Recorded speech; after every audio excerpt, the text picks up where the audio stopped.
दोस्तों अगर कोई बच्चा सही तरीके से एमबीबीएस करता है तो उस कंडीशन में एमबीबीएस को कंप्लीट करने में उसको कितना पैसा खर्चा करना पड़ता है, यानी टोटल कितना एक्सपेंस लगता है अगर आप इंडिया में सही तरीके से एमबीबीएस करते हैं।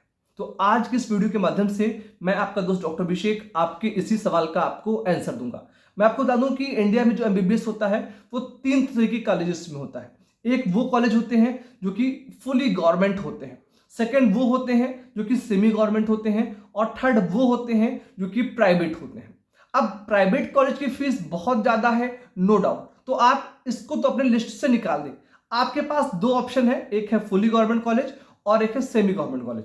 सेमी गवर्नमेंट कॉलेज की फीस होती है लगभग 3 लाख रुपए से लेकर 6 लाख 7 लाख रुपए पर ईयर तक होती है, ठीक है। वहीं पर अगर बात करें आप दोस्तों फुली गवर्नमेंट कॉलेज की, तो ये फीस 1,000 रुपए पर ईयर से स्टार्ट होती है और लगभग 55,000 या 60,000 पर ईयर तक रहती है, कुछ एक स्टेट्स को छोड़कर, जिनमें से गुजरात, पंजाब कुछ ऐसे स्टेट्स हैं जिनकी फीस 1 लाख से ज्यादा है।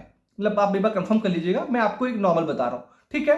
लेकिन अगर आप सही तरीके से करना चाहें तो मौलाना आजाद मेडिकल कॉलेज हो गया, सीएमसी वेल्लोर हो गया, एम्स की ब्रांचेस हो गई, इन सब में फीस बहुत कम है। यानी कि आपका जो मतलब कहते हैं ना कि आपकी जो इनकम सर्टिफिकेट बनता है जो है उससे भी कम फीस होती है ट्यूशन फी। मतलब सभी को अगर आप एम्स से करते हैं तो आपका मतलब मैक्सिमम एक्सपेंस 50,000 होता है, मैक्सिमम।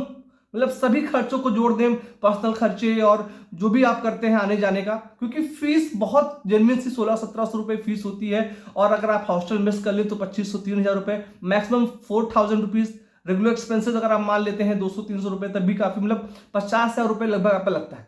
अगर मैं इसको स्टेट वाइज लेके जाऊं तो यूपी हो, बिहार हो, यहाँ की जो फीस है वो मैक्सिमम फीस 55,000 60,000 है पर ईयर गवर्नमेंट कॉलेजेस की। जैसे मैं यूपी से हूं तो यहां पर आप जाते हैं तो किंग जॉर्ज मेडिकल कॉलेज जिसकी फीस 55,000 है, और बाकी के जो कॉलेजेस हैं जिनमें महारानी लक्ष्मीबाई हो गया, गणेशंकर विद्यार्थी हो गया, बहराइच का गवर्नमेंट कॉलेज हो गया, इन सभी कॉलेज में फीस 35,000 रुपीज पर ईयर है।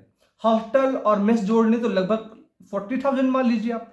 अगर आप अदर एक्सपेंसेस मान लीजिए तो एक साल का लगभग 70,000 रुपए, यानी कि एक साल की हॉस्टल फीस, ट्यूशन फीस और जो अदर एक्सपेंसेस है लगभग 1,20,000 रुपए, ठीक है। अगर बात करें स्कॉलरशिप की तो लगभग 35,000 रुपीज आपको स्कॉलरशिप गवर्नमेंट देती है। तो अगर आप इसको माइनस कर दे तो लगभग आपका 80,000 आपको अरेंज करना होता है। अब यहां पर अगर आपके पास गट्स है और आप जो है कुछ करना चाहते हो तो बिना फैमिली से लिए हुए भी आप सेकेंडरी की फीस अरेंज कर सकते हो। थोड़ा सा आपको मेहनत करना पड़ेगा। मेहनत कैसे करना पड़ेगा? आप चाहो तो जो आपके जूनियर्स होते हैं, नीट स्टूडेंट, आप उनको कोचिंग दे दो। बहुत सारी प्राइवेट कोचिंग्स आपको ऑफर करती हैं, आप उनकी हेल्प से आराम से महीने में 10,000 15,000 कमा सकते हो। यूट्यूब के प्लेटफॉर्म पर आज बहुत अच्छा पैसा है। आप पढ़ाई के साथ में कुछ समय यूट्यूब पे देते हो और जो है आराम से आप 40,000 50,000 कमा लेते हो। बहुत सारी ऑनलाइन कोचिंग्स आपको ऑफर करती हैं, अनअकैडमी हो गया, आकाश हो गया, मतलब जहां पर आप अगर अच्छे पढ़ने में आपके पास स्किल्स पढ़ाने की हैं तो वो आपको लाखों रुपए देती हैं। तो एमबीबीएस कहीं ना कहीं अगर आप करना चाहें तो आप बहुत आसानी से कर सकते हैं। पैसा कभी मैटर नहीं करता है, और आपकी फैमिली कितनी भी गरीब क्यों ना हो, अगर आप एमबीबीएस करना चाहेंगे तो आप जो है आपकी फैमिली करा देगी।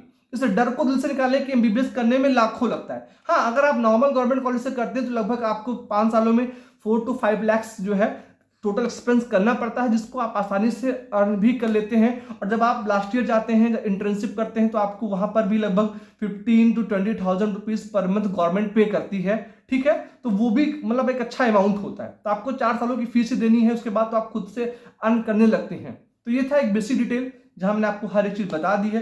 अब आपको क्या इंफॉर्मेशन चाहिए फीस से रिलेटेड, वो आप कमेंट करें। मैं कोशिश करूंगा कि आपके कमेंट्स का आपको आंसर दूं।